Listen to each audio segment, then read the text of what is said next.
Hello friends, welcome to all of you on Binda GS forum. स्वागत है आप लोग का अपने YouTube channel Binda GS forum पे। तो फ्रेंड्स, बिहार आईटीआई इंस्ट्रक्टर को लेके जो आप लोग बार बार मुझसे पूछ रहे थे कि मैं कोई अपडेट क्यों नहीं दे रहा हूँ, तो सबसे बड़ी बात ये है, बहुत सारे एग्ज़ाम अब आ चुके हैं और आप लोग जो आगे के एग्ज़ाम है उस पर फोकस करें। लेकिन मैं ये नहीं कह रहा हूँ कि जो लोग जस्ट बाहर हो गए हैं वो लोग इससे उम्मीद छोड़ दें। उम्मीद है, पूरी उम्मीद है, 100% उम्मीद है, क्योंकि बहुत सारी त्रुटियाँ, गलतियाँ, एरर कह सकते हैं बीटीएससी के द्वारा किया जा रहा है। साक्ष्य के साथ मैं बात करता हूँ।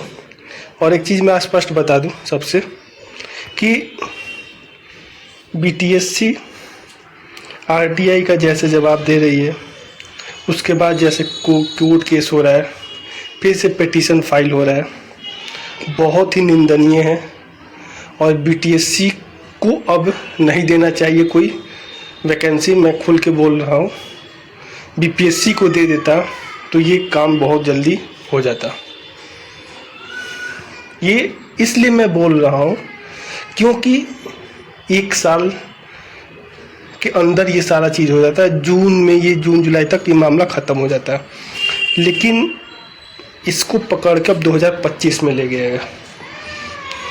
अक्टूबर तो ख़त्म, पूरा मामला देखते हैं।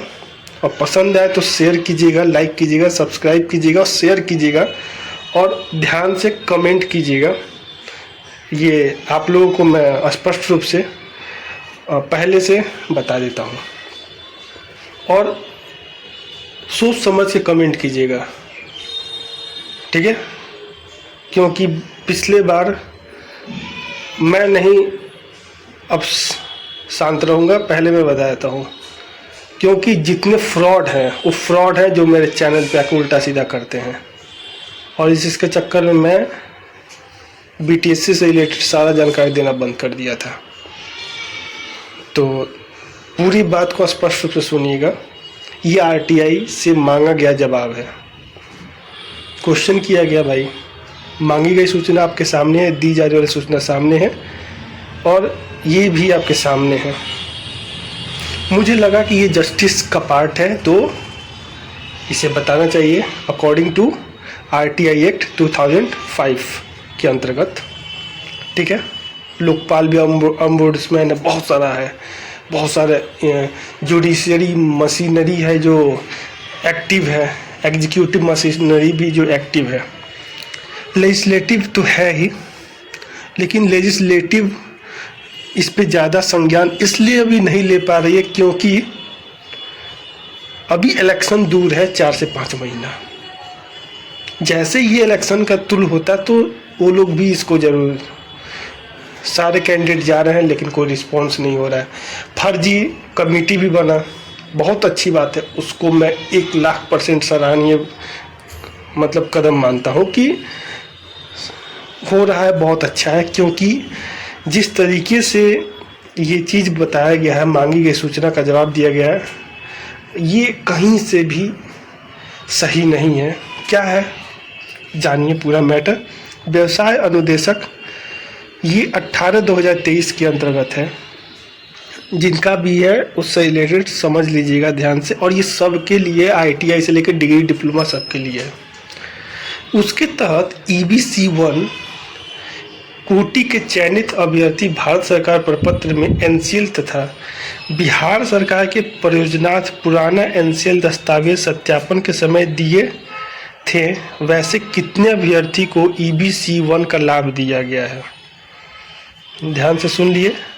इसकी सत्यापित प्रति उपलब्ध कराया जाए। भाई मांगा जा रहा है आरटीआई में जो भी कैंडिडेट हैं, बहुत अच्छा चीज़ है, क्योंकि अकॉर्डिंग टू राइट, अधिकार के अनुसार, ठीक है? जो फंडामेंटल राइट्स है उसका वायलेशन नहीं होना चाहिए, उसके अकॉर्डिंग ये चीज़ मांगा गया है। अब मांगी गई सूचना को मैं स्पष्ट रूप से बता दूं कि EBC 1 में कितने कैंडिडेट को लाभ दिया गया है उसका लिस्ट मांगा गया है, जो कि फंडामेंटली सही है। ये राइट टू प्राइवेसी का पार्ट हो सकता है, लेकिन जब डॉक्यूमेंट वेरिफिकेशन होता है तो एक एक डॉक्यूमेंट को देखा जाता है, फर्जी ना हो, यहीं से फर्जीवाड़ा होता है। तो उस फर्जीवाड़े को तो ये चीज़ मांगा जा सकता है, ठीक है। तो इसके अकॉर्डिंग बिहार सरकार और भारत सरकार, कुछ स्टेट है जहाँ पे ओबीसी कैटेगरी में 2 कैटेगरी, जैसे हरियाणा मान लीजिए, एमपी मान लीजिए, बिहार भी है, झारखंड भी है, उसमें झारखंड नहीं सॉरी ये राजस्थान, एमपी, हरियाणा ये है, उसमें बिहार भी है। वहाँ पे एमबीसी है, यहाँ पे ईबीसी है। बीसी कैटेगरी 27% के साथ भारत सरकार में, लेकिन वही अगर स्टेट गवर्नमेंट में आए, स्पेशली बिहार के केस में आए तो 18% है और 12% है। ध्यान से समझिएगा। तो 30% जो होता है वो ओबीसी होता है, जो भारत सरकार जो 27%, लेकिन वही जब स्टेट में आ जाते हैं तो 3% का वेरिएशन होता है ओबीसी में, जो कि कैटेगराइज होता है। और कभी भी BC2 वाले BC1 में नहीं जाएंगे और BC1 वाले BC2 में नहीं जाएंगे, भले वो जनरल कैटेगरी में चले जाए। भाई क्या बुरी बात है, ये चीज़ भुगतने वाले बहुत लोग हैं जो भुगत रहे हैं। बहुत सारे कैंडिडेट हैं, योग्य कैंडिडेट की संख्या की कमी नहीं है। दस्तावेज मैं रिक्वेस्ट करूंगा on behalf of all candidate, जितने लोग जिनका डीवी के लिए स्क्रूटनी हुआ, वैसे लोग प्रायोरिटी में पहले दिया जाए कि जिनका स्क्रूटनी हो गया है, कम से कम जो सीट बचे वो सीट खाली ना जाए। रिक्वेस्ट करता हूँ मैं बिहार तकनीकी सेवा आयोग के साथ साथ श्रम संसाधन मंत्रालय से भी, बिहार सरकार के, कि कोई भी सीट खाली ना जाए। दस्तावेज के उपरांत अगर वैसे फर्जी कैंडिडेट बाहर हो जाते हैं तो जो योग्य कैंडिडेट है स्क्रूटनी के अंदर जो आ गए हैं उनको चांस जरूर दिया जाए। अगर स्क्रूटनी भी ना मिले तो स्क्रूटनी जो योग्य कैंडिडेट जो मेरिट में नहीं रह पाए हैं, वंचित रह गए, उनको भी स्क्रूटनी में शामिल करके मौका दिया जाए। लेकिन मौका दिया जाए पूरे 2406 सीट, ये आपका जो भी ITI मतलब 2200 समथिंग जो सीट है उसको पूरा फुल किया जाए, जो 2300 के करीब में है, 2300 से 2400। कहने का मतलब एक ही है कि जो BTSC के द्वारा जो जवाब दिया गया है वो कहीं से भी जस्टिस को शो नहीं करता है। BTSC ने जो जवाब दिया है कि मांगी गई सूचना के अनुरूप कोई सूची, भाई ध्यान से, मांगी गई सूचना के अनुरूप कोई सूची आयोग के कार्यालय में संधारित नहीं है। ये देखिए, ये ब्लंडर है। फंडामेंटल राइट है, किसी का भी डिग्री, किसी का भी मार्कशीट, किसी का भी NCL कोई भी देख सकता है, तभी तो पता चलेगा कि फर्जी है कि नहीं है। अगर वो जनरल है, अगर EWS का सर्टिफिकेट बना है तो बहुत अच्छा है, लेकिन अगर EBC और BC2 का बना ले तो कहीं बहुत सासा गलत है। SC/ST का बना तो सासा गलत है। ये तो फंडामेंटल राइट्स, ये तो मांग होना चाहिए और ये है। तो इसको आयोग मतलब कि वो चीज़ में एक एग्जाम्पल दिया, अगर भूल चूक से आयोग को लग रहा होगा कोई, तो इसके लिए मैं ज़्यादा कुछ नहीं बोलूँगा। आयोग बहुत ही सलीनतापूर्वक इस पे संज्ञान जरूर ले और रिक्वेस्ट है कि आयोग कार्यालय में संधारित नहीं है, प्लीज़ अवेलेबल कराए, ताकि जो जस्टिस है भाई जब है तो प्लीज़ दे दिया जाए, ताकि तसल्ली हो जाए, सामने वाले कैंडिडेट को तसल्ली हो जाए और इससे रिलेटेड जितने भी कैंडिडेट जो इससे सफ़र हो रहे हैं, पीड़ित हैं, वो इससे संतुष्ट हो जाए। तो ये जो कहा गया कि मांगी गई सूचना के अनुरूप कोई सूचना आयोग कार्यालय में संधारित नहीं है, ये सरासर कहीं से भी जस्टिस का पार्ट नहीं है। प्लीज़ इसको संज्ञान में लाके कराया जाए। और वैसे कैंडिडेट जो फर्जी हैं, जो सेटिंग के पात्र हैं, मैं खुल के बोलता हूँ, वही इस पे वैसा भद्दा कमेंट करेंगे।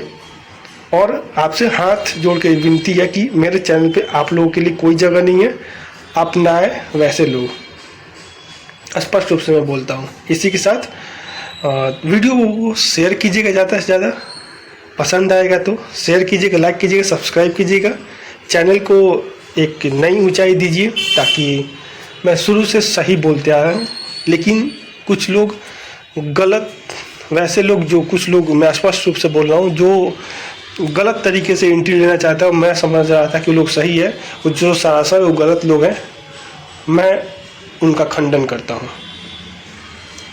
ठीक है, तो इसी के साथ थैंक यू, और अगली तैयारी पे ध्यान दीजिए। बीपीएससी और रेलवे से संबंधित जो भी तैयारी है उस पर ध्यान दीजिए, और लाइव मेरे साथ करंट अफेयर पूरा कवर करना है तो लाइव आइए ज़रूर।